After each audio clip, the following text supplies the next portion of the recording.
കല്ലാർകുട്ടി വെള്ളത്തൂവൽ മുതുവാൻകുടി റോഡിൽ പാതിയോർത്ത് വളർന്നു നിൽക്കുന്ന പൊന്തക്കാട് വെട്ടിനീക്കാൻ നടപടി വേണമെന്ന ആവശ്യം. മൂന്നാറിലേക്കുള്ള വിനോദസഞ്ചാര വാഹനങ്ങളടക്കം ഇതുവഴി കടന്നു പോകുന്നുണ്ട്. പലയിടങ്ങളിലും വളർന്നു നിൽക്കുന്ന പൊന്തക്കാട് വാഹനമോടിക്കുന്നവരുടെ കാഴ്ച മറയ്ക്കുന്നതും അപകട സാധ്യത വർദ്ധിപ്പിക്കുകയാണ്. കല്ലാർകുട്ടി വെള്ളത്തൂവൽ മുതുവാൻകുടി റോഡിന്റെ വശങ്ങളിൽ പലയിടത്തും പൊന്തക്കാട് വളർന്നു നിൽക്കുന്നുണ്ട്. മഴ പെയ്തതോടെ പൊന്തക്കാട് കൂടുതൽ വളർന്ന് പന്തലിച്ച് വാഹനയാത്രികരെയും കാൽനട യാത്രികരെയും ഒരേപോലെ വലയ്ക്കുകയാണ്. വളവുകളിൽ അടക്കം പൊന്തക്കാട് വളർന്നതോടെ വാഹനമോടിക്കുന്നവരുടെ കാഴ്ച മറയുന്ന സ്ഥിതിയുണ്ട്. ഇത് അപകട സാധ്യതയും ഉയർത്തുന്നു. നിരന്തര അപകടമാണ്.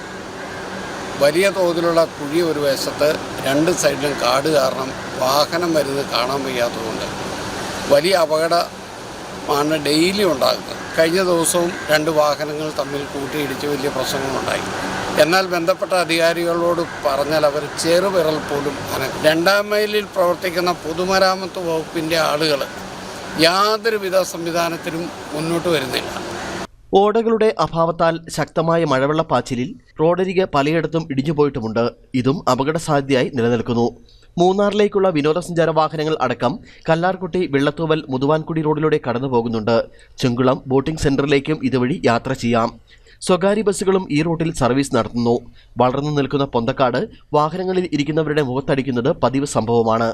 കാട് വളർന്നു നിൽക്കുന്നതിനാൽ റോഡരികിലൂടെ നടന്നു പോകുന്ന കാര്യത്തിലും ബുദ്ധിമുട്ടുണ്ട്.